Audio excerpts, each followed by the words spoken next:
Hi, everyone, and welcome to Real Time, a brand new podcast presented by Conversations with Curtis. My name's Paul Morgan-Stetler. I am the host of this little thing. And for all of our YouTube subscribers and Discord members, I want to say welcome. And for anybody stumbling across us for the very first time, you are probably wondering, who the hell is Curtis?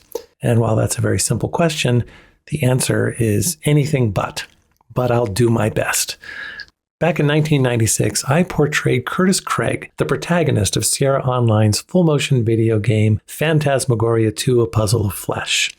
And while the game itself did not quite catch fire back in the day, in fact, it was a bit of a flop, it has since taken on a sort of cult status among adventure game enthusiasts over the years. So in 2021, to celebrate the 25th anniversary of the making of the game, I created a YouTube channel called Conversations with Curtis, where I invited the cast and crew to come join me and reminisce about their experience making it. It was a really cool series, and if you are a fan of Phantas 2, I highly recommend checking out those videos. But once the series was over, I found that I had developed a nice little following, and there was a great deal of interest from our fans wanting to watch me play the game for the very first time. I had never played it. I'm not a gamer. I've never been a gamer. So that kicked off what this channel has eventually become. Me playing classic games for the very first time, often guided by my producing partner, Daniel Albu, a game developer out of Israel and a font of knowledge of all things adventure game. It's kind of like Conan O'Brien's Clueless Gamer series, only my cluelessness is much more advanced than his. Over the past 4 years, our little channel has grown to over 11,000 subscribers on YouTube with a really devoted following. It's just a super, super cool community we have here. And today I'm thrilled to introduce something a little different as we take our nostalgia in a new direction. A direction a bit more up my alley as an actor and performer. A brand new podcast called Real Time, with real being spelled R-E-E-L, where I rewatch some of my favorite movies from different eras and decide whether or not they still hold up. My co-host for this podcast is none other than Ragna Sigrúnardóttir.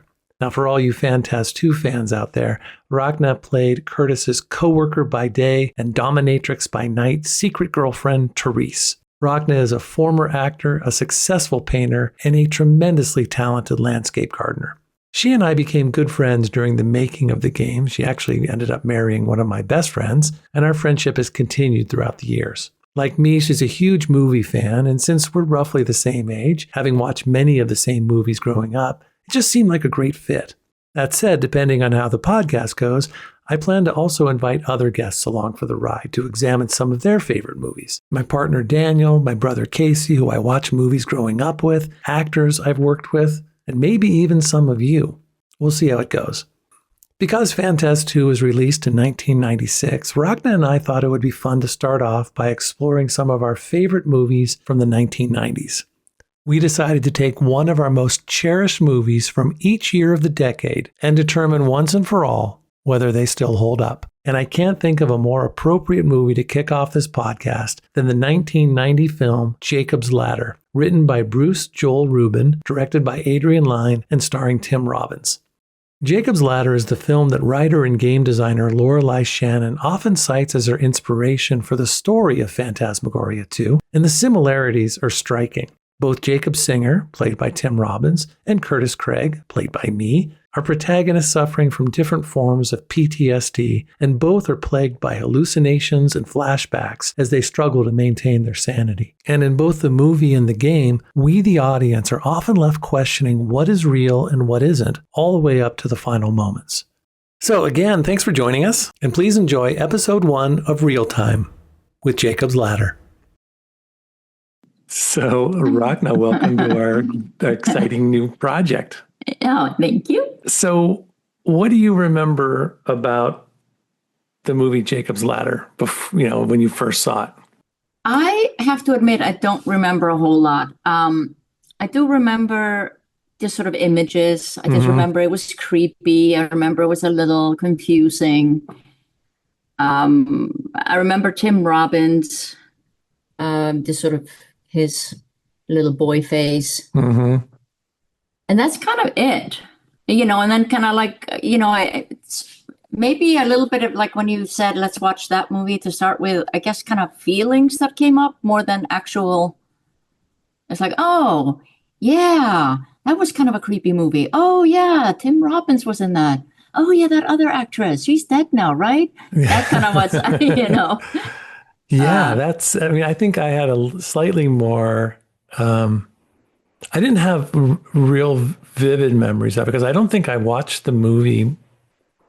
I, I don't know if I've ever watched it more than once. So it was a I don't think I did movie. either. Yeah. So it was a movie that I do remember. And I remember it being, you know, creepy and sort of this, Hmm. psychological horror as opposed to like, a horror film.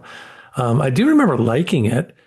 I remember the movie that it reminded me of was Angel Heart, which was like Right. 87, something. I don't know when Angel Heart was. It was a few years before that. And that was Yeah. Mickey Rourke and it was directed by Alan Parker. And that had a real visual style and another sort of person who was struggling with his identity and what was real and what wasn't. And I remember that movie really Yeah, I remember stuck that with one. I me. do remember just walking out of the theater when that one came out with just goosebumps. I was in LA at the time, and I remember just being so freaked out walking out of the theater after Yeah. that movie. Yeah, me too. And I watched that Yeah. several times afterwards.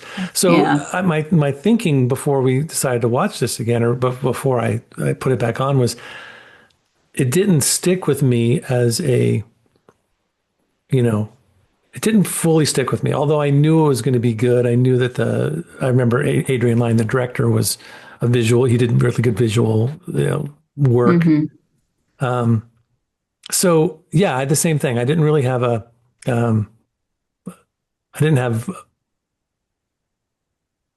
it's not like a cherished film experience, Right. but I remember liking it. So that's kind of where it was. Yeah. So it came out in November of 1990. Do you remember where you were in November of 1990?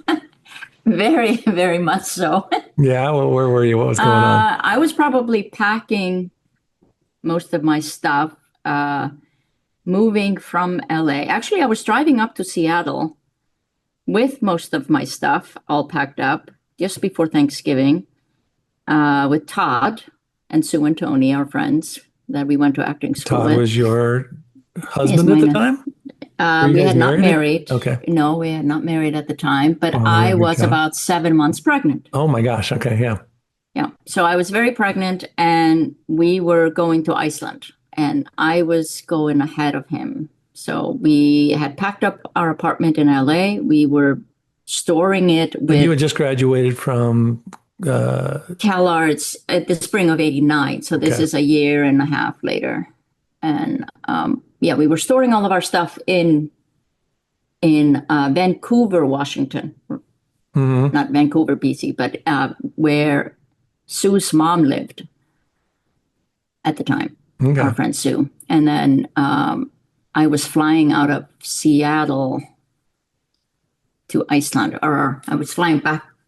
I don't remember how the flight was at the time, but yeah, we were packing up So and it's very moving. possible you didn't even see the movie when it first came out. You were I think going I through a did. lot of stuff. Okay. I'm Yeah. pretty sure I saw it in the theater. It was something somebody told me when I was pregnant. It was like, see as many movies as you can, because when the baby is here, you won't see movies Oh, that's funny.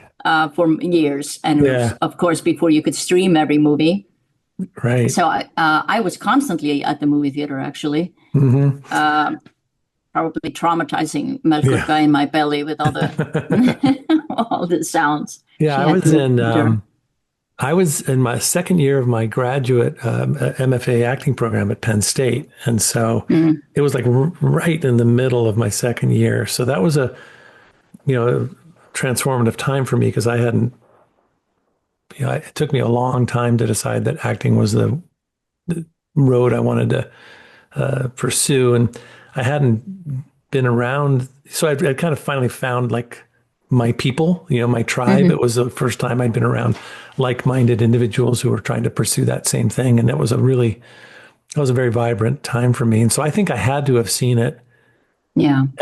when I was in college. I imagine, my girlfriend at the time, who you ended up becoming good friends with, I imagine she and I must have saw it when we were at Penn State.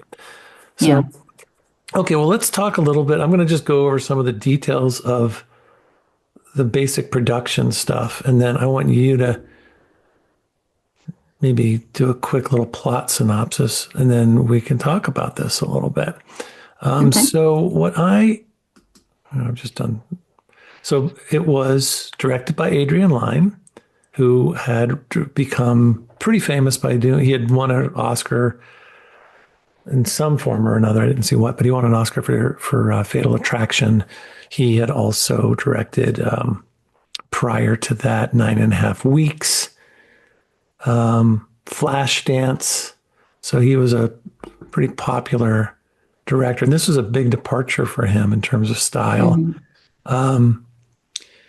It was written by Bruce Joel Rubin, who had this screenplay for, I guess it was kicking around for a long time before they ultimately did it. People were saying that, no one was interested in ghost movies. And then he ended up writing the screenplay for Ghost, and that became successful. So they said, yeah, why don't we give this one a try? And he won an Oscar for that. Yeah.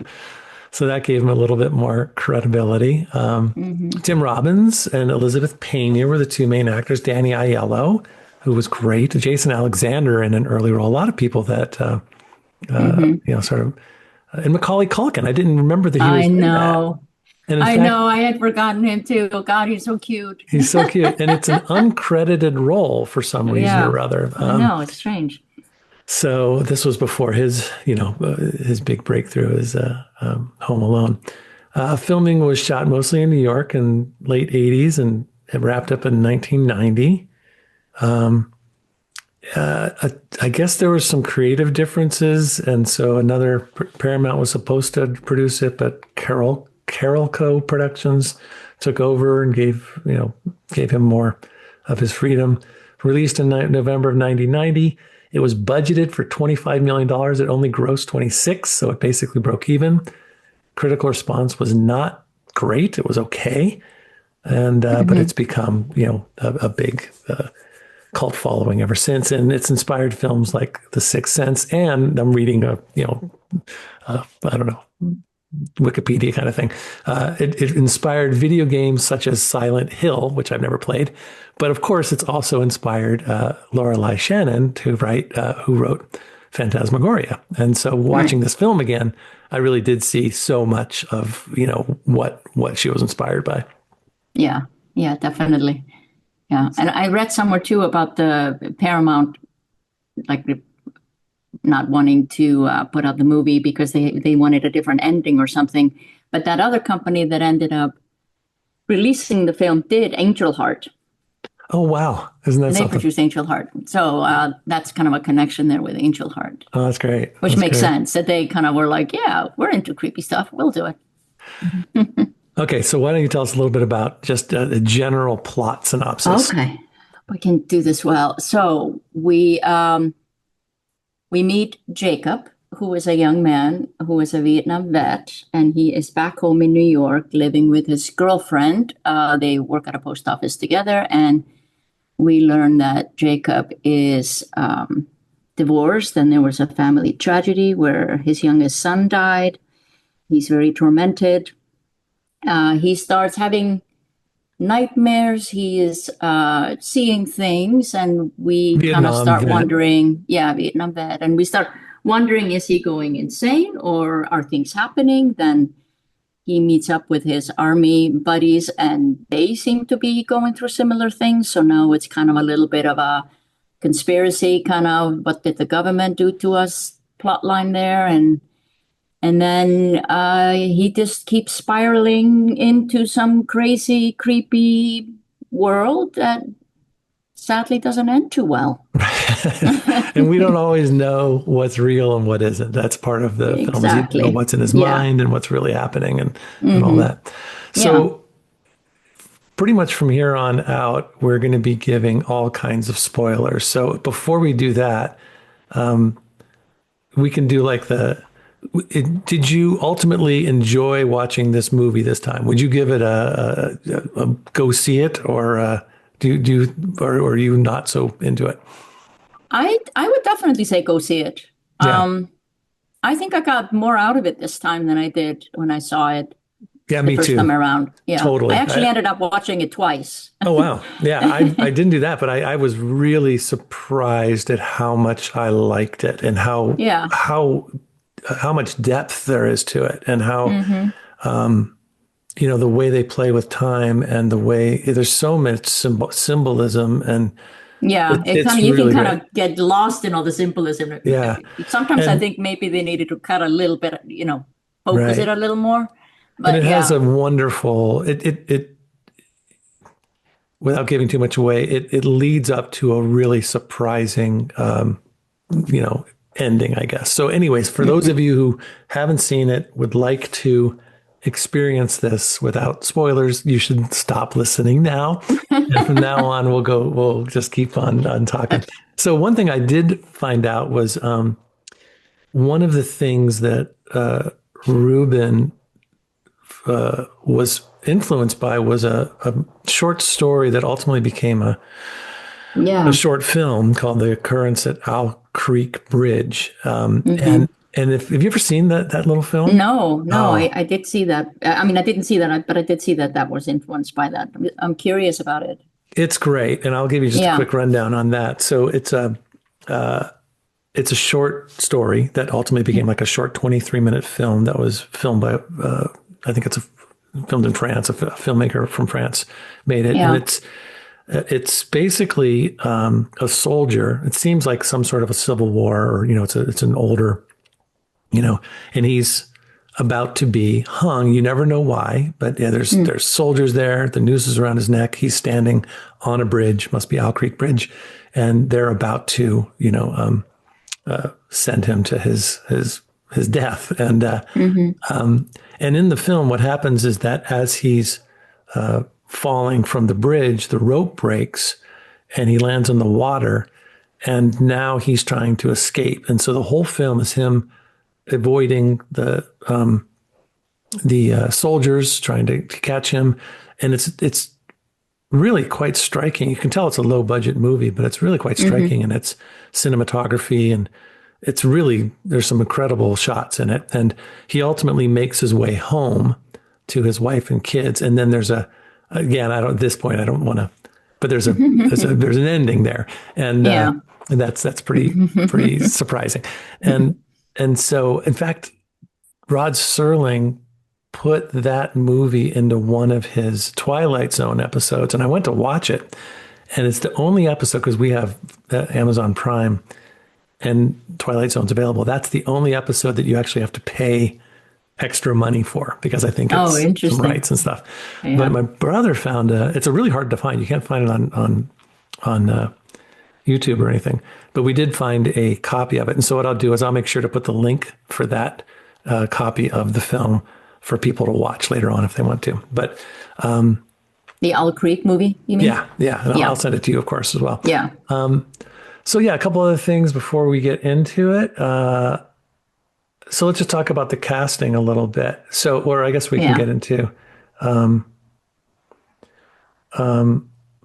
reading. I'm sure we've read some of the same stuff. So apparently, of course, the big studios wanted higher profile names to play the lead. Yeah. Right. Exactly. Mickey Rourke, of course. Yeah. Well, that makes sense after 9.5 weeks. And Right. Or Angel Heart. after Angel Heart. I'm sure that's probably why Yeah. I turned it down. It's the same But thing.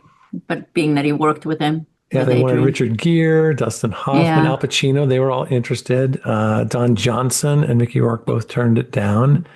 And it sounds like both Tim Robbins and Elizabeth Anya were the first two people to audition. And then they ended up seeing like 300 different actresses, including Madonna, Demi Moore, Julia Roberts, Jennifer Lopez. Jennifer Lopez. I know. Yeah. I saw that. I was like, huh.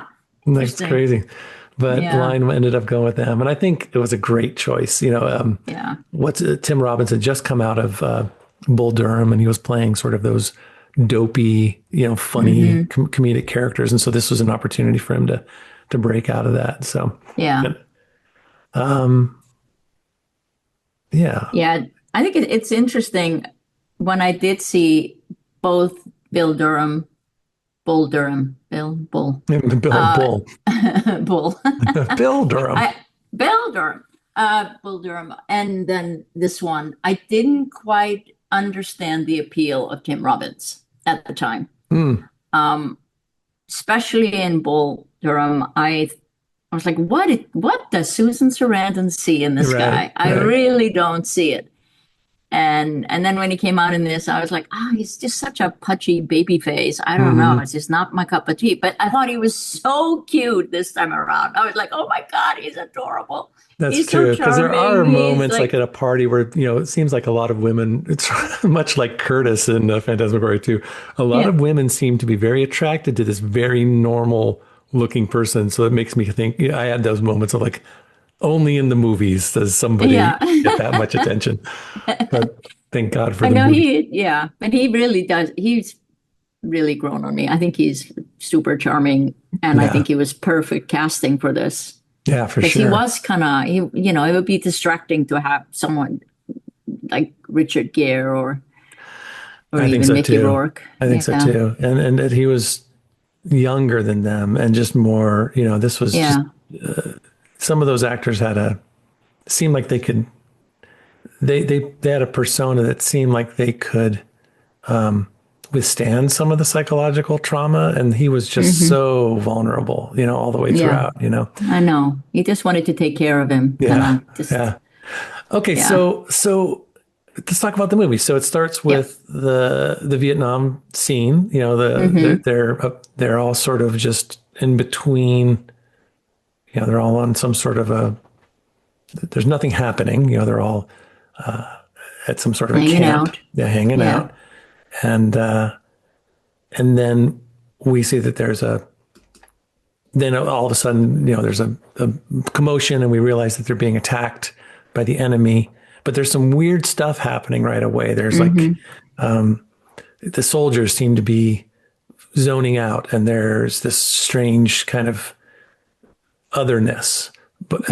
And I thought that was a really interesting way to, I did remember thinking that the filming was like, there was a lot of slow-mo and I thought, oh no, I don't want to be, this might feel like that sort of old fashioned kind of filmmaking. But ultimately when he runs off into the woods, that's a scene I wasn't surprised. I was really surprised because just all of a sudden he got bayoneted and next thing you know, he's on the ground and he's there. And then the movie immediately, he wakes up, he's on a subway in New York. He's wearing a postman's uniform.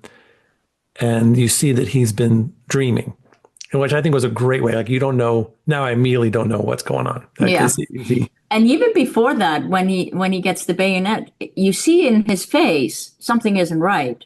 So I immediately kind of went, oh, is he imagining this, or is that a friend? It's like it's someone he knows. There was like this recognition in Tim Robbins' face. It was not like a look of like, oh, I'm being killed. It was like this kind of betrayal and kind of, he was surprised. There was an element of surprise and kind of betrayal in his face. He really did that well, I thought. And there's so many moments in this movie, which I think is just brilliant, where he is flat on his back looking up.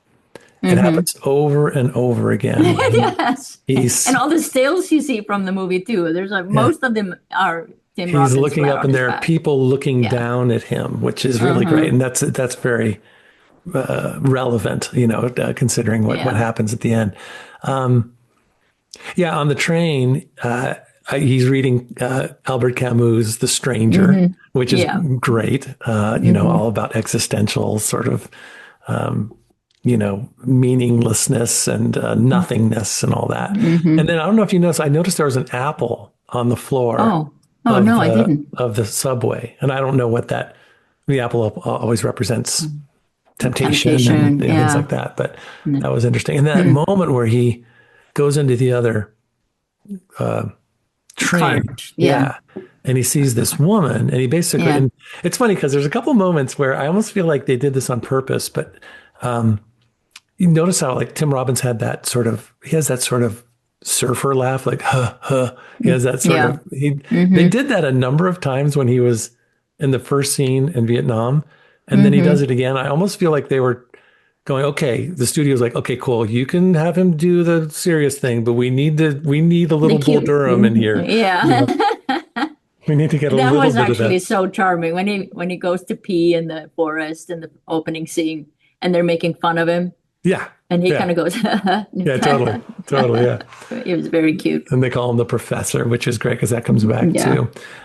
So he ends up talking to this woman saying, hey, I fell asleep. Did I miss my stop? And she's just staring not at him, but like through him and doesn't respond, which, that happens in New York or in any place. So it was creepy and weird, but it made sense. And then there was another guy whose coat was over him and he was sleeping. And then he gets to his stop. And as he walks out, he sees like a lizard tail or something. Exactly. Yeah. And that was great. So all of a sudden, you're all just of a in sudden this. it's creepy. Oh yeah, it's already creepy right away. Yeah. And then he can't get out of the station. So he's in this. And that happens a lot in the movie. There's times where it feels normal. It's a populated, like at his work, there's a bunch of people. He goes to a party, there's a bunch of people. But then all of a sudden he's walking down a street and it's empty. Or he's in this subway station and there isn't a person anywhere. And he can't get out. All the exits are locked. Right. Right. Yeah. And then he tries to cross the tracks. And then, of course, like a train is coming right at him. But, that's the other thing. The first thing he sees, I wrote this down, is it's in the subway, and he sees all of the signs in the subway are don't do drugs. Yeah, exactly. I noticed that too. They're all like anti-drug. Which comes in super, which was, so the first thing it reads, hell. That's what life can be, doing drugs, but it doesn't have to be that way. Help is available night or day. So a really great, foreshadowing of what's to come. Mm-hmm. Yeah. And then of course you have that creepy train conductor when he barely misses being hit by the train. Oh, and not just the train conductor, but then all the heads looking at him. That kept coming back over and over again too. That was really cool. Yeah. And I wrote, Tim Robbins is just so likable, absolutely, throughout. And I just remember thinking that I liked the filmmaking. I liked that the story was unfolding at a really nice, believable pace. I liked that he was a mailman. You don't see that, and you don't see that as it just seemed, I believed it. And and something about films like this film, but I think that, there's time to breathe. It's not constant cutting from one thing to another. It just really has this, it just feels like it's unfolding in a really nice definitely. pace. Yeah, I agree. There were just a few kind of side bars where I was like, why did we need to include that? I think, some of the fat could have been trimmed. I think that didn't really. Yeah, but there's like a scene later on in the film where he's just walking home, and these young girls are on the stoop, and they're making fun of him, and they start singing Mr. Postman, and it doesn't do anything. He doesn't end up having a relationship with, or he doesn't go back and talk to them. But it's such a great moment. It's so. I like that moment too. That was a really sweet moment. Yeah. But that's perfect. But no, like for me, it was like the Jason Alexander part. I agree. I didn't quite understand what that had to do with anything. I agree. Let's get to that in a bit, though. So we're now, he arrives home. He's in a small apartment with his girlfriend, Jezebel. Jezzy. I know. It's just like, who names their kid Jezebel? And then looking up Jezebel, I didn't remember all the details, but of course she's a biblical, character who's known for. What is the Jezebel? Jezebel is someone who... The temptress. A temptress, and maybe someone who's not trustworthy and maybe will... As we would say in Iceland, a little loose on the board. So when they get in, that's another thing that I liked about this film. It's funny because films have become It changed so much over the years. So there's a lot of nudity in those older films from the 80s and 90s, and a lot. My wife and I recently watched Trading Places again. And a lot of it's really, really fun. Some of it, like, oh my gosh, it's just not, it doesn't hold up. But a lot of it's great. But there's just clearly moments in that film where Jamie Lee Curtis was contracted to show her breasts. It was just like, oh, yeah. Here we go. That's what we're doing. And it's kind of icky because it doesn't feel natural at all, right? But I felt like in this moment, when they're just home alone, there's a real intimacy about how they are in their bedroom together, and they're both, mostly she's unclothed, but it didn't feel gratuitous. It felt really, I don't know. I just felt like there was a real sense of believability to all that. Yeah. I thought that scene when they're looking through the photos and all that in the bed was very well done too. It was, I bought their relationship. I bought their intimacy, and they had a connection. Yeah. And so what happens is that I guess we find out that his son, and then we find out throughout this, is that he's divorced or he's separated from his wife and his two kids. And then, as you said earlier, we find out that his youngest son died in a car accident. And we don't know if this is before or after Vietnam or anything like that. But he's separated from his wife. He still has two kids, and I guess one of them dropped off this bag of photos, and he says something like, "This is my entire history right here." So they're looking at photos, and it really upsets him, and she gets very upset that he's upset. So she ultimately, when he leaves for work, takes all the photos and puts them in the incinerator. Which was brutal. To me, that was like, I was like, don't do that. Yeah. Except he gets to keep that one of his son. Yeah, of his dead son. But she's like, from her perspective, these were things that were hurting him. So there was a positive. She was trying to do something. It was wrong, but she was trying to do something that would keep him from being in pain. But at the same time, right, Jezebel is trying to, it's another moment of his history is going away because he's ultimately not going to have a future, right? Yeah. Well, and that was like the whole, which we can get to later, the whole thing about Jacob's ladder is what Danielle Aiello says later. You gotta, in definitely. order to I'm move. I'm gonna try to move through this in order so we can get to that. But so then we get to, I guess we get a little bit of. There's a great. Oh no! Let's see the B story. So then we get to Jacob. He's got back problems, which I find interesting because the back is what I thought so too. Yeah, everything to you, and so and that's what ultimately lays him up in many times. So he goes to see his chiropractor, and that's Danny Aiello, and so.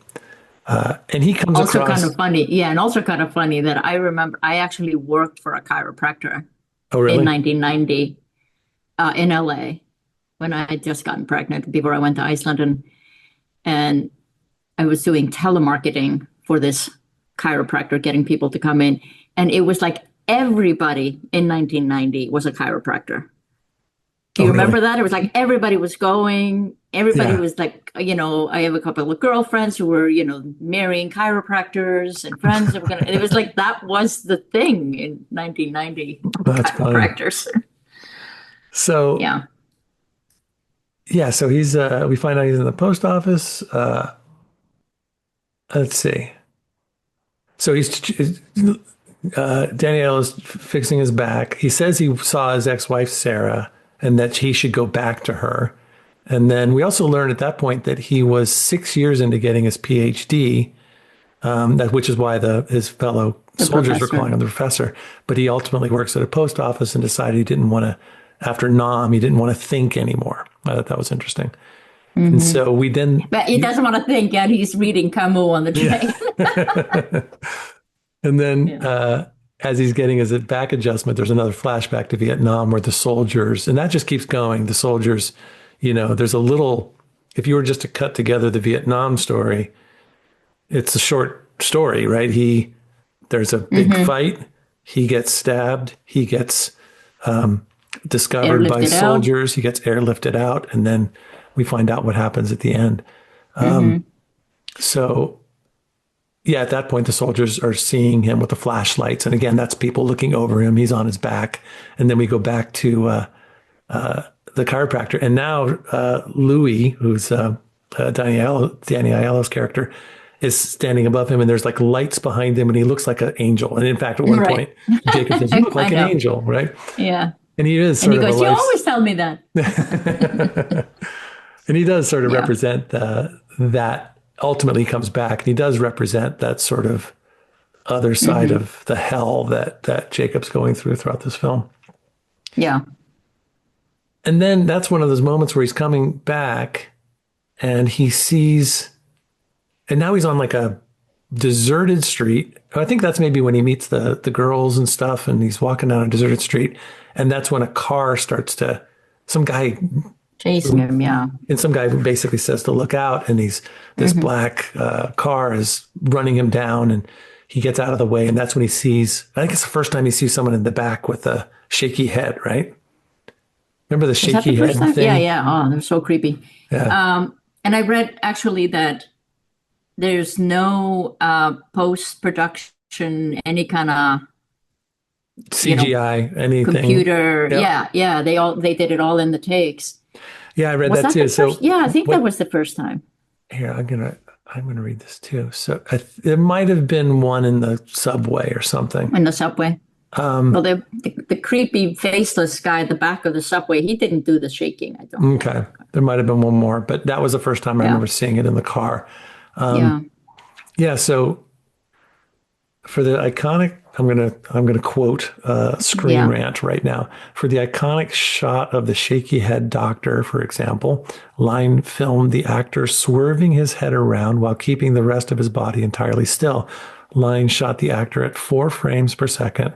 When the footage was sped up to the normal 24 frames per second, the effect appears as if he is rapidly wagging his head back and forth. So that's pretty cool. Mm-hmm. So, it's so effective. So simple, and it's so effective. And so, super creepy. Yeah. So what happens after that? Before he gets... Oh, no, after that, he is freaking out, and he decides to go see his psychiatrist at the VA. And that's when he meets the nurse, who basically says, there is no one here by that name, and I don't see you as a patient. So that's another creepy thing that he's not. And then she has a weird, creepy gash on her head or whatever, and it's like a horn or something. So at one point she bends over and her hat falls off or something, and you see like a horn in the back of her head. So he freaks out and takes off to down the corridor, and that was weird too. So I'm not sure if this is. So she says, there's one thing about this film, because so much of it is a dream, or it's all dreamlike, and it's all going through his head in just such a short period of time between, his dying breaths, pretty much, that you can really get away with a lot. So sometimes I wonder where the gaps are in the storytelling, and how much you can just say, well, he was dreaming, how much you can just hide behind that. That's why I think sometimes I felt like it needed to be a little more focused, because it's like, these are such cool scenes, but do they really? Yeah. Are they really helping us here? And the first time I felt that was, she says there's no Dr. Carlson, and that you are not a patient. Then he runs down the hallway and he finds Dr. Carlson's office. And he opens the door, and there's someone else in there doing a group session. And that young doctor notices this guy's, and so he walks out, and Tim Robbins says, "Where's Dr. Carlson?" And he says, he died in a car accident. His car exploded. So I don't know why she says there's no Dr. Carlson. And then the doctor says, by that. And then at the end of the movie, when you kind of go through it and you're thinking about it, it's like, why did we need the the car explode. But I think that was moving the whole storyline of the government just doing something, and I think we're on the same page. Yeah, because there's a whole storyline about, and we find out later that the government was experimenting with psychedelic drugs that would create rage in soldiers so that they could be a more efficient fighting machine, because they were having so much trouble getting more recruits, morale and all that. So this was their platoon was being, secretly administered these drugs. And so in a way, the film is, and at the end of the movie, it says, this is based on this is what they did, and the government doesn't acknowledge it. And so in a way, it's like the film it goes into this sort of like moment of, look what they did to us. We need to find out,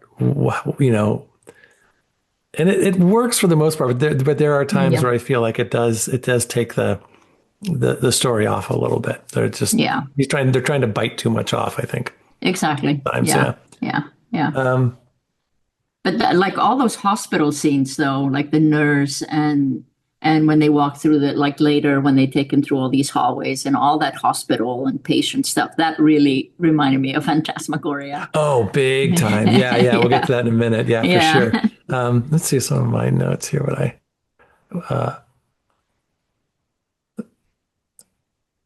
Mr. Postman, we talked about that. All of a sudden he's walking, and also, I just think Elizabeth Pena, she was beautiful and so on. She was just wonderful. I can see why they cast her. I don't know why she didn't have a bigger career. She was just.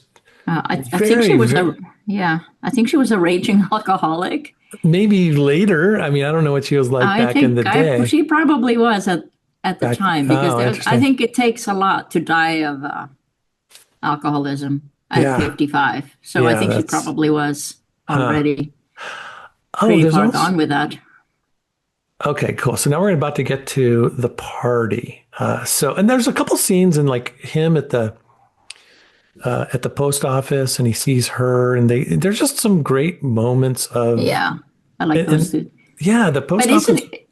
Isn't the scene with where the friend with the twitchy eye comes back and meets him in the coffee shop? Yeah, that's a little bit later. That's after Is that after the party? Yeah, because remember, he goes he basically goes into a real depression.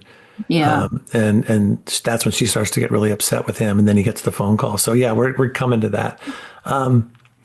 But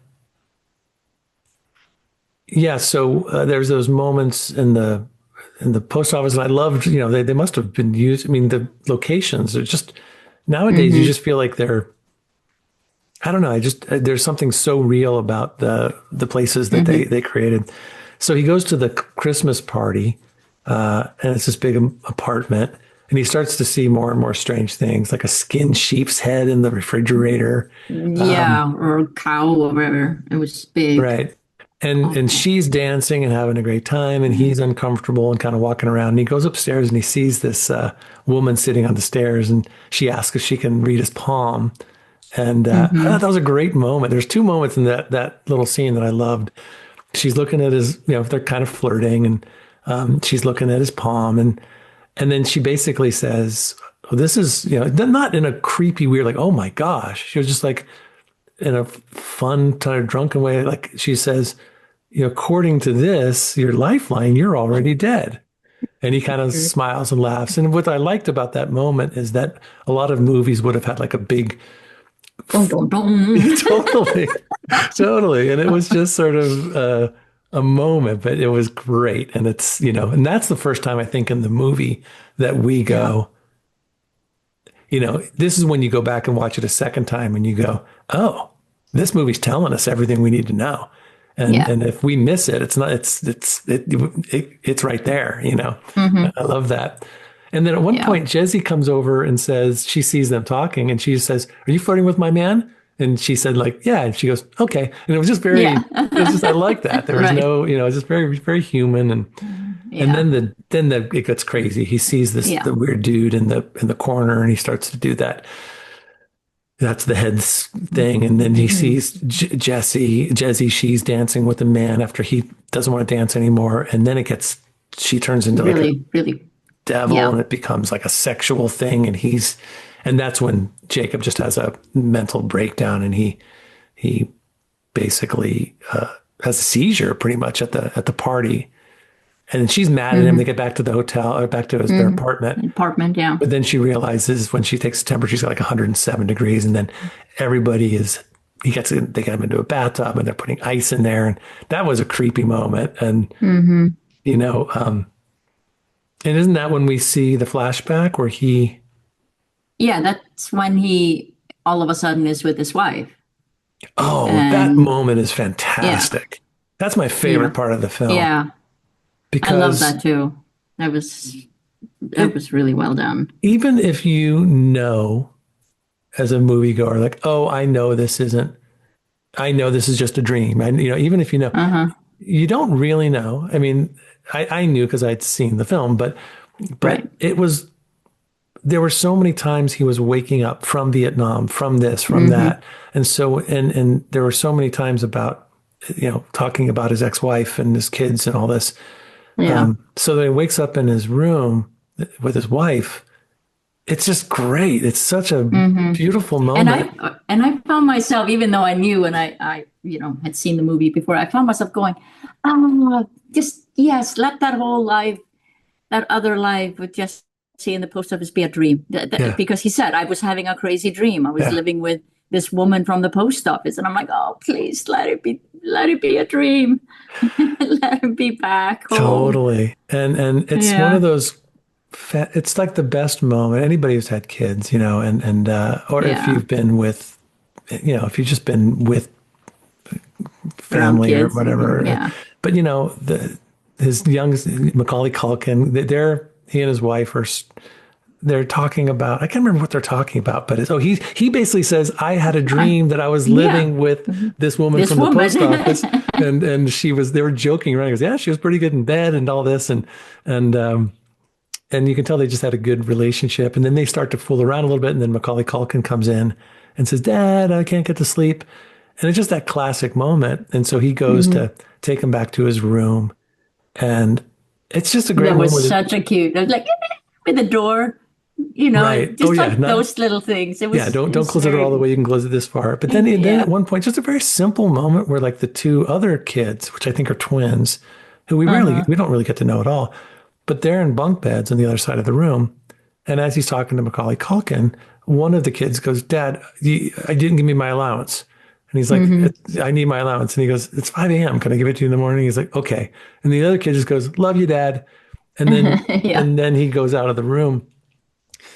And I think that's just it's so simple, but you're flashing back to probably one of the happiest times of his life, you know, and the simplicity of the happiness. I just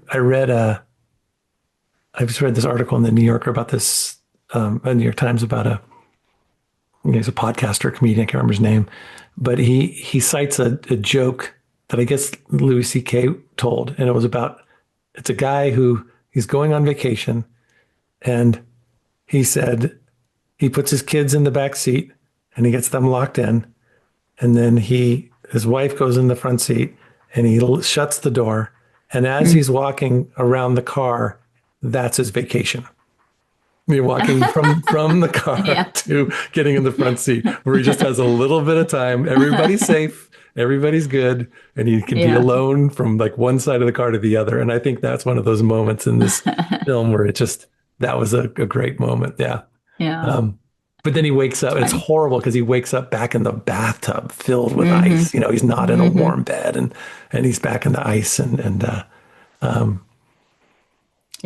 you know, he starts to go down the rabbit hole because he starts to look at the demonology books, and then he's not doing anything, and she's having to do all the work and getting very frustrated. And then he gets the phone call from one of his and that actor did a bunch of stuff. He was very busy there for a while. Yeah. Can't remember his name. I'll have to find it. I know. he was best friends with one of my classmates at CalArts, and Oh, he was a CalArts guy? No, he was best friends with a CalArts gal that was my classmate, and she was always talking about him back then, like, oh, I'm meeting my friend, blah blah blah. Yeah, we're best buddies. And he They had were one from of New Orleans, or Pruitt she Taylor was Vince from, is his name. yeah, Pruitt Taylor Vince, and he has one of those roving. He has like his eye, one of his eyes. just It's constantly twitches. Yeah, twitches. It's fascinating, and Yeah. it's neat that it didn't affect his career at all in a negative way. Kind of gave him very specific roles. Yeah, for sure. Well, Frank Langella has the same thing, Oh, really? but yeah, and he said it really affected his career, kind of limited his roles because he has like that one eye that kind of No, twitches. I never knew that in his stuff. Yeah, So this is where the movie, I think, where we both talked about, this is where it gets a little into a different kind of plot, where it's like, his friend from Vietnam comes and he's going through hell and explaining that he's seeing these demons, and then which is great for Jacob because he's like, thank God I'm not alone. Someone else feels this way, and we're gonna go do something about it. And then at that point they go out to the car, and as his friend gets in the car, I don't know why Tim Robbins is so far away. But he wasn't going in the car. Oh, they were going in separate directions. Yeah, right? separate way. Yeah. Okay. And then the car blows up and his friend is killed. And then again, this guy kind of comes out of nowhere who we saw earlier in the film, warning him. Yeah, this Michael guy. Yeah, we don't know who he is yet at that point, but Right. he basically pulls him from the explosion and then runs off. And then at that point, I think we're back in. Is that at that point? I'm somewhere along here. But Wait, when they take him to the when they take him to the hospital. Okay, so we're getting there now. Yeah. So this is all happening. So I think at that point after the helicopter, no, after the explosion, we have a flashback to the helicopter and the helicopter getting enemy gunfire, and one of the pilots is killed, and he's being pulled up to the helicopter, and then we're back at the funeral of his buddy, and now all of his friends are there, and they're all talking about, they're all experienced, so they're going to go to a lawyer and decide if they can figure out what this is all about, and then. But it wasn't. The hospital thing wasn't after the ice bath thing? Yes, that was afterwards. Yeah. So then I'm going to skip ahead a little bit, but he meets his friends. They meet Jason Alexander, who's a lawyer, who says he's going to take it. And then Jason Alexander basically says, no, I don't want to take it anymore.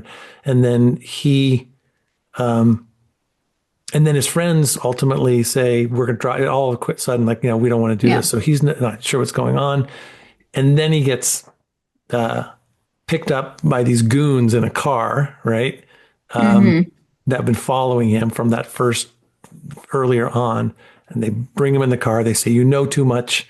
And he fights his way out of the car, lands on the street, hurts his back, and a Salvation Army Santa Claus guy. Yes, robs him. He realizes he can't move, so he robs him of his identity. And that's when he gets brought to a hospital. Go to the hospital. That's the moment that is so it just goes creepier and creepier. He's just going down into the bowels of this hospital. And there's guts and guts and body parts. And it's so great. And that's by far the most clear, there are just scenes in Phantasmagoria 2 that are almost like identical to that. And probably would have been even more so if the budget had held up. Yeah. Even down to the wheel on the floor and all that. The gurney, right? Yeah. And then there's a moment where I ended up interviewing an actor who was in another FMV game. His name is Scott Cohen, a really nice guy. He's had a great career. And he had a small part. He came up in a small part as a doctor that was, looking over him at one point, which is kind of neat. Oh, yeah. Fun. Yeah, so it's like. Oh, and then there's a moment where he's he finally gets to the operating room and they put like, they put stuff in his, like a head. Some Eraserhead stuff. Like, Yeah. On his head. And he says, I want yeah. out of here. And the doctor says, there is no out of here. You've been killed. Don't you remember? So again, he's being told over and over that you're dead or that Right. and then that cuts straight to Vietnam.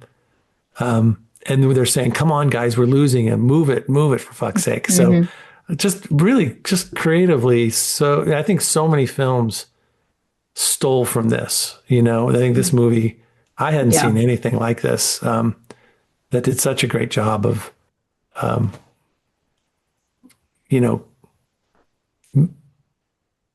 creating.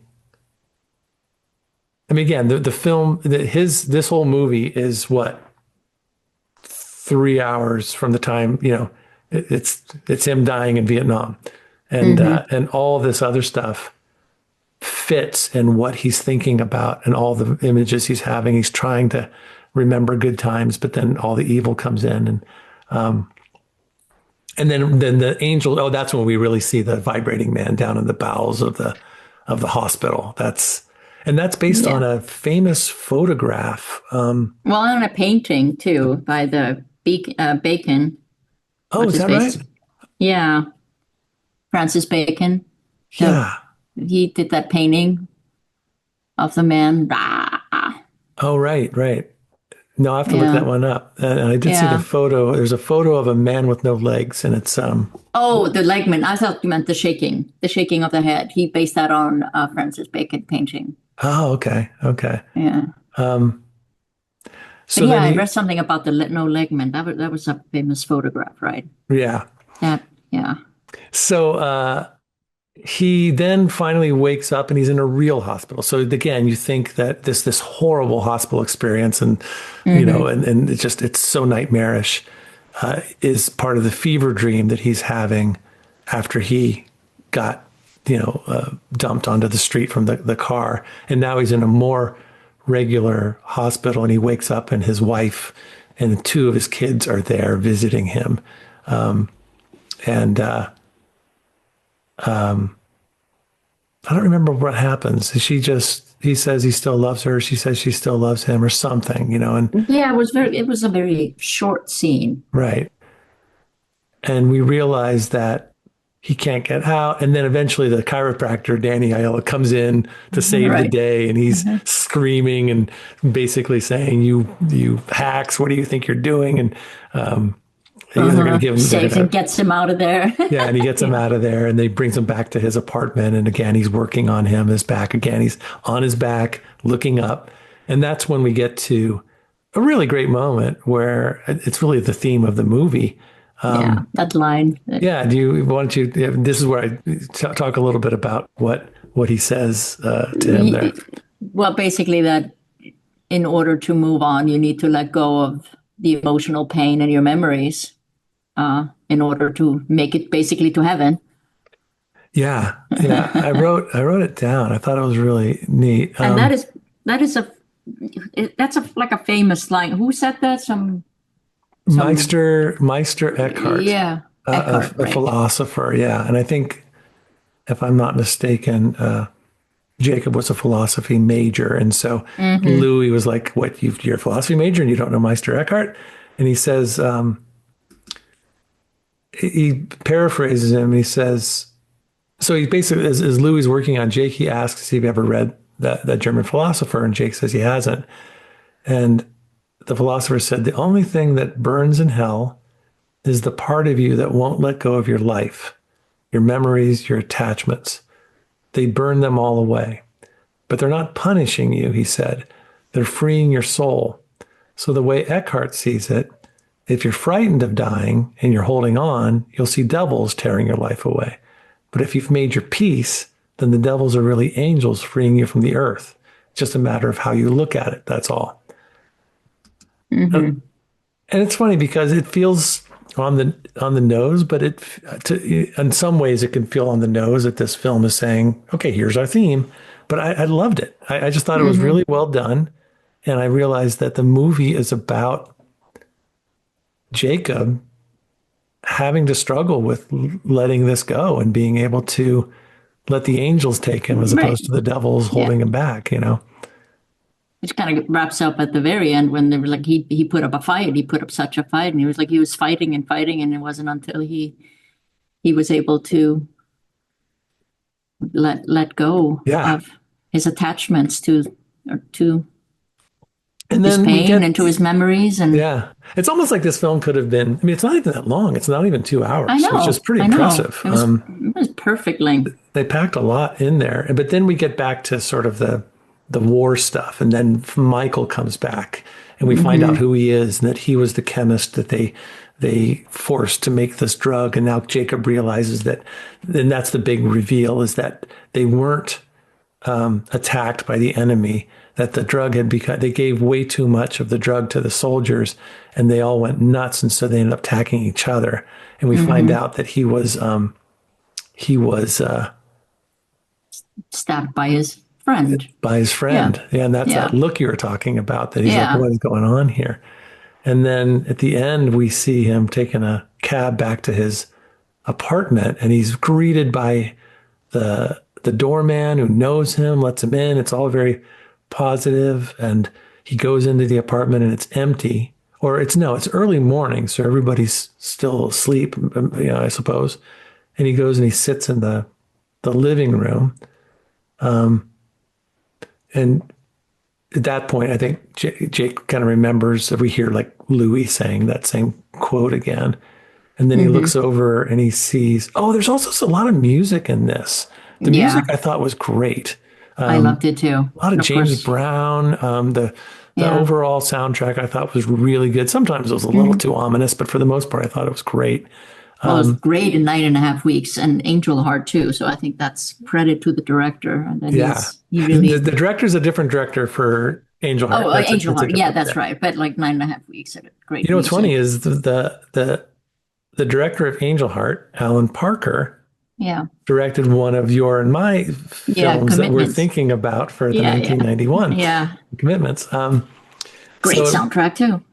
So at the one point, the sun rises and the apartment becomes super warm. And then Jake hears the song Sunny Boy from the music box that Gabe had. And then you see Macaulay Culkin, who's already an angel, cherub, sitting on the stairs.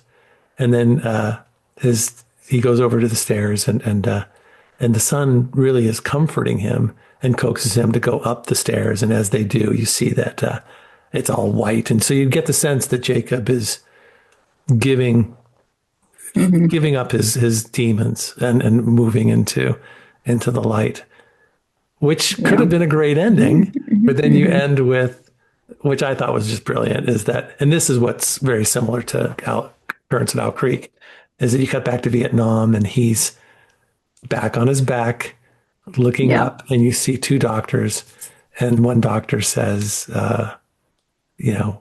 let's call it, he's dead. He sure put up a hell of a fight. And then they leave the tent and then we're back to the end of it. So I thought that was great. And, and by the time we watched it this time, I knew that was the ending. So clearly that had, I'm pretty sure that surprised the hell out of me when I watched that the first time. I might have been like so surprised that I'm like, what happened? Hold on. I'm sure that was more confusing. This movie does feel like you almost need to see it twice. Yeah.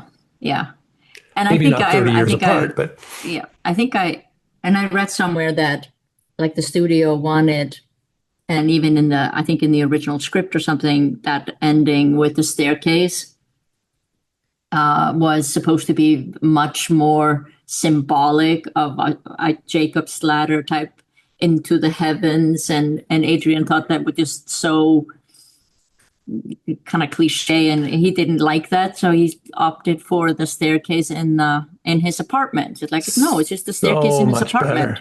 Much better. And I think that what I remember, or what I read that too, and there was also supposed to be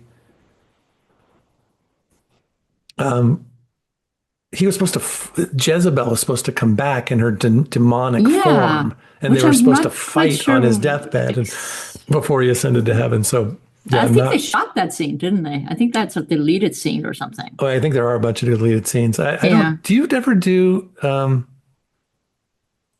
mean, I used to love it for a while there. DVDs would have, director commentary, Yeah. and I was a big fan of that. That was great. And then, of course, I stopped watching DVDs because you're watching it on your thing. And so I think only nowadays you'd have to get like a Blu-ray or something to get all the extras. I don't know if I have the patience or the time to do all that, but there's a part of me that would love to indulge in all those things. Yeah. That means having to watch one movie like 3 or 4 times with all the. Yeah. I have so many movies that I still need to see. I know, same here. But I wasn't sure when I saw that about the fight with Jessie and her demon state. I was like, but that didn't make any. That would not have made sense to me. Mm-hmm. Yeah, there was like 20 minutes of extra footage that got cut from the film, apparently. The original screenplay had several scenes that Lyne changed, and one of them included the iconic dance scene, which was originally set to feature every dancer turning into demons. I'm so glad they didn't do that. That was great. I know, yeah. And also that he fought kind of the studio to on the whole demon theme, that he wanted to look more like real people and not like devils and horns and hoofs and all that. That made it so much more frightening to me, that they were very human for the most part, except something that didn't belong, like the tail and the guy in the subway and you know, those little subtle thing where you kind of go, ooh, it's a human with a tail. It's not a demon. Demons have tails. Absolutely. It's more creepy when it's mixed together like that. Yeah, and I think, I'm okay with that sort of subplot about the Vietnam cover-up and all that. It fits. And I think that if I want to defend that subplot a little bit, if the reality is that they did, that they were experimented on, and that in his fever dream as he's dying, something about why he's feeling the way he's feeling, why so many things went weird and askew while he was in Vietnam, that he started to put together something that may or may not have been true. That got in there too. Didn't bother me at all. That the whole, drug thing and the experiment, it was the lawyer part and going to like the courthouse and take my case. It's like, especially when you know that he's just in this death throw and he's just going through all these things.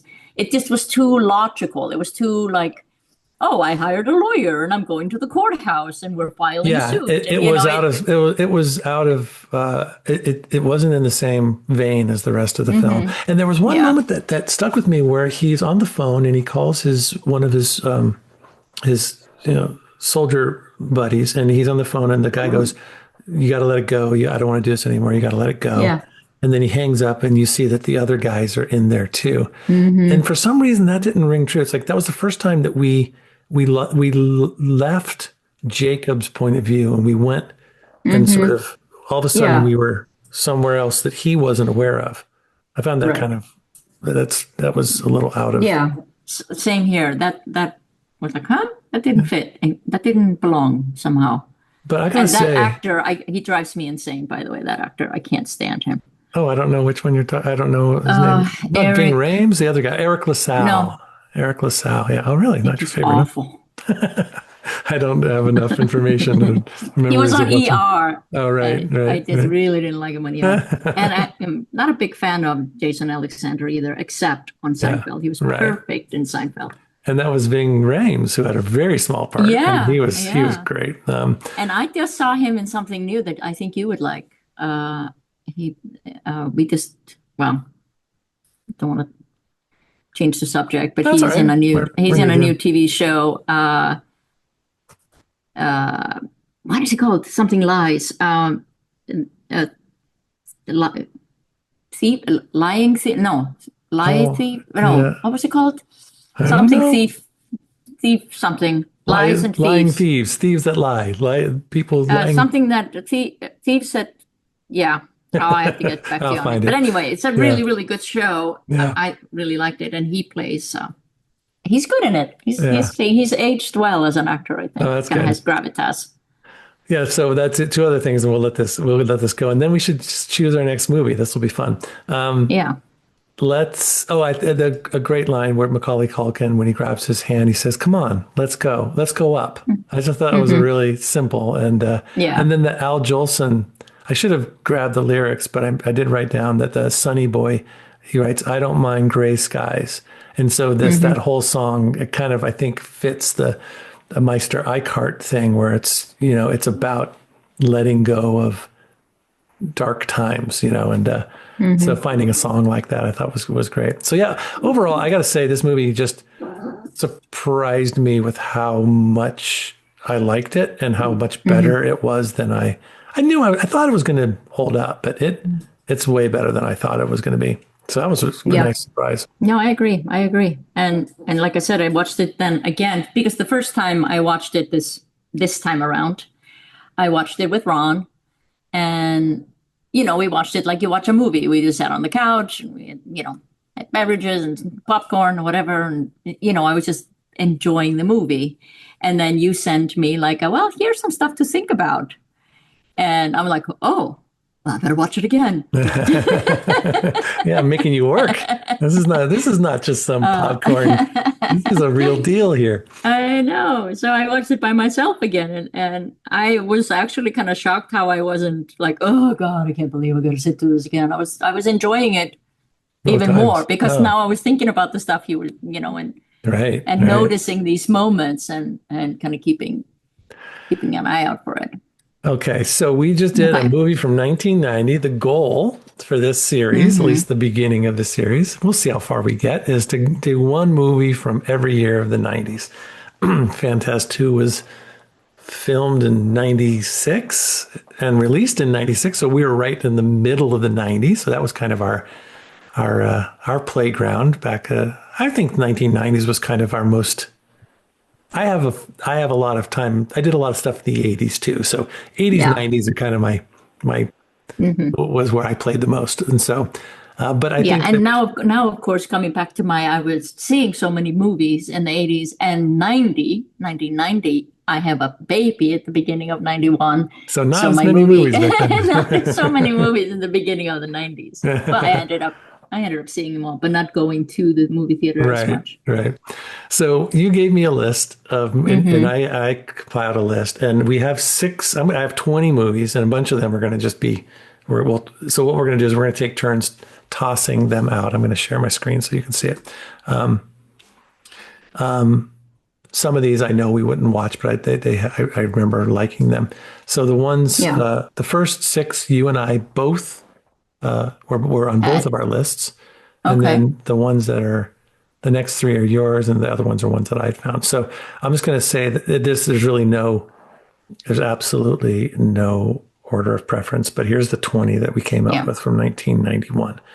Thelma Okay. and Louise, The Hmm. Commitments, My Own Private Idaho, Silence of the Lambs, Delicatessen, Barton Fink, JFK, Cape Fear, Delicatessen. Oh, that's twice. That's only one. Okay, I'll get rid of that. Fisher King, Naked Lunch, What About Bob, Bugsy, Point Break, Adam's Family, LA Story, Slacker, Defending Your Life, Once Around. Did you ever see Once Around? It's one that's kind of Who's in it? Holly Hunter and Richard Dreyfuss. No, and I think Danny Aiello I might think I be. did. Yeah. No, I think I did. I did Lassie see it. Hallstrom. That's really sweet. And then Yeah. Dogfight, which was filmed in Seattle with River Phoenix and Lee Taylor. Right. Yeah. So I think what we'll do is we'll just take turns tossing out a movie. We can talk Hmm. about them briefly, about why they made the list in the first place. And then you and I talked a little bit about this. I feel like we don't have to stick with psychological horror films. I mean, we can do that because that's how we're connected through conversations Hmm. with Curtis, through Phantasmagoria 2. Right. But so I think that if it's between, LA Story with Steve Martin and Silence of the Lambs. Silence of the Lambs should get the nod because it's, I mean, I think it gets a little bit more. Right. But if there's a movie from whatever year that we really want to watch, we shouldn't feel like we have to stick with, horror thriller stuff. Yeah. Okay. Yeah. Okay. All right. Well, I'm going to let you throw a movie away. Which one are you going to throw away? At a first glance, I think I would throw away Addams Family.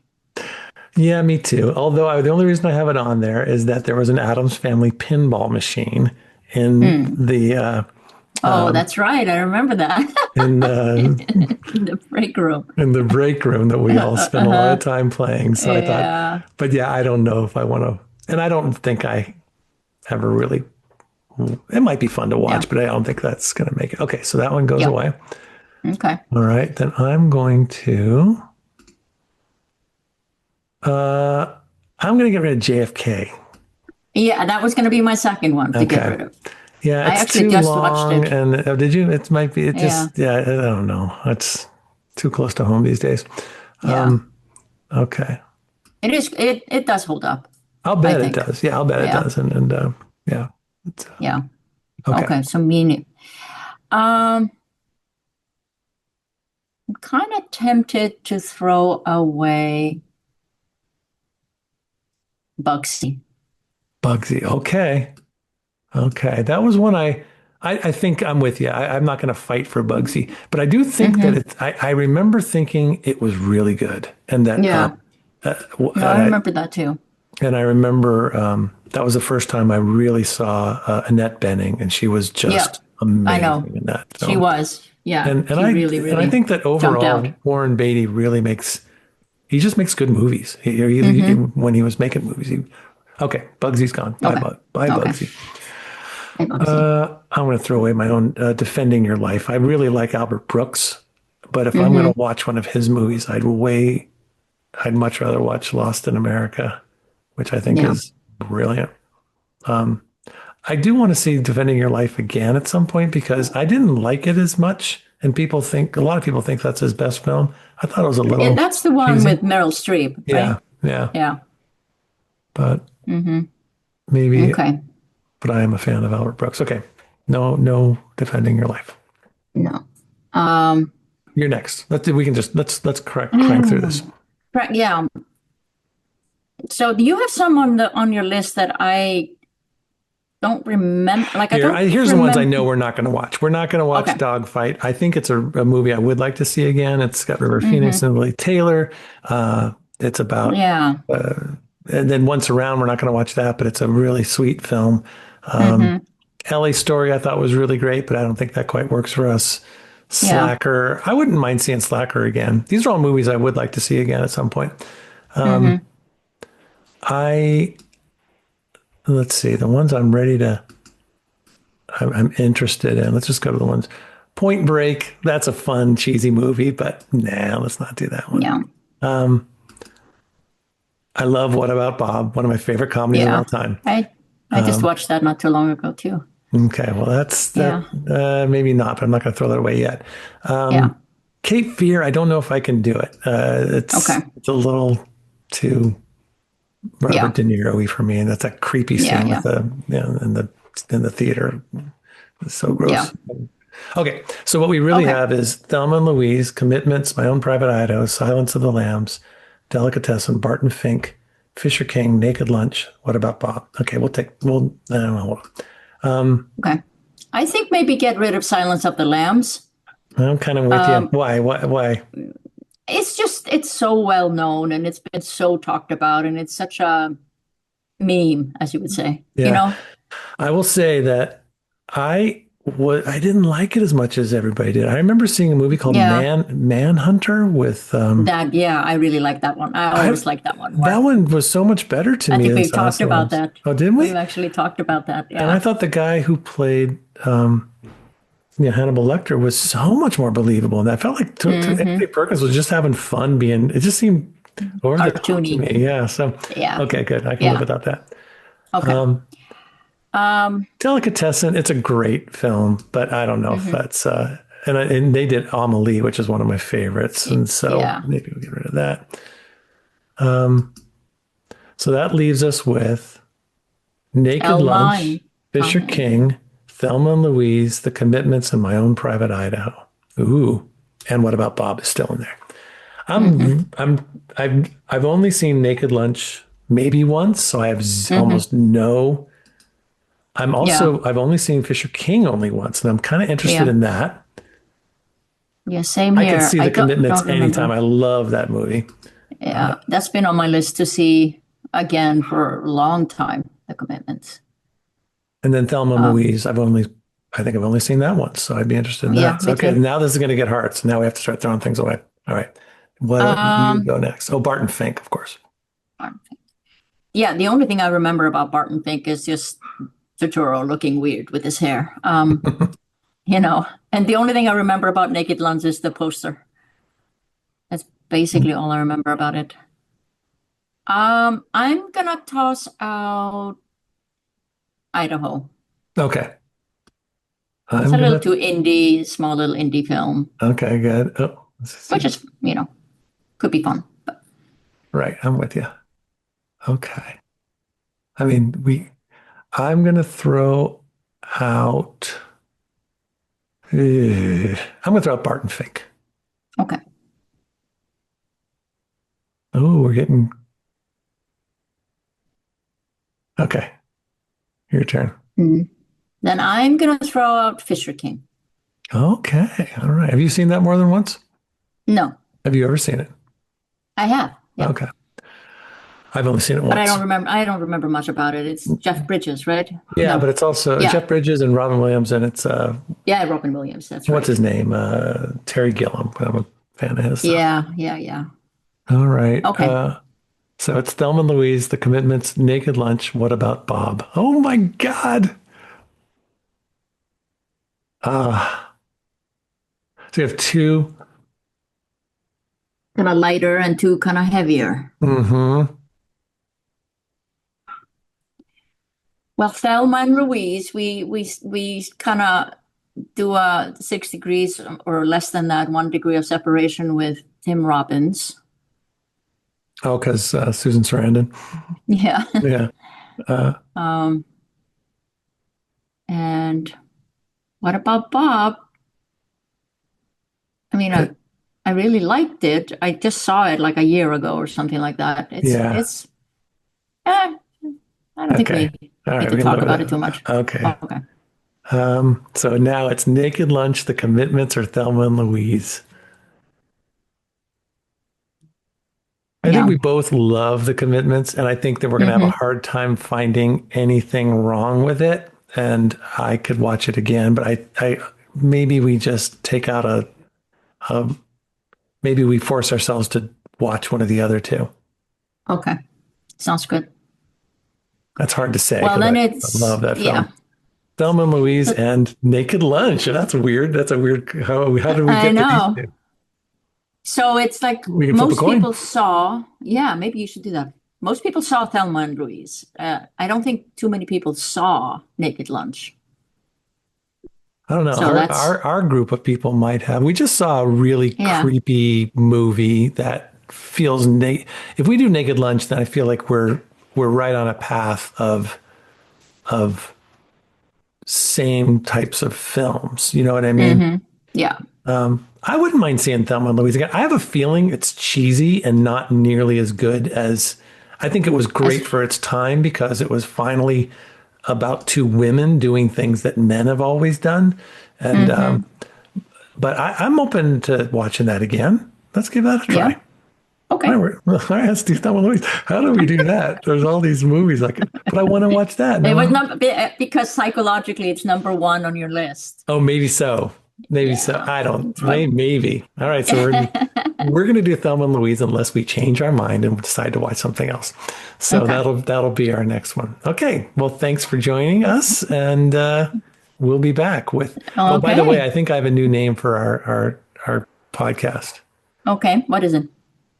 Real Time, but it's spelled Real Time with 2 E's. Yeah. Take that, Bill Maher. Yeah. Okay. All right. Okay. I'm going to stop recording. I'll talk to you soon. No. Right. Okay. Bye.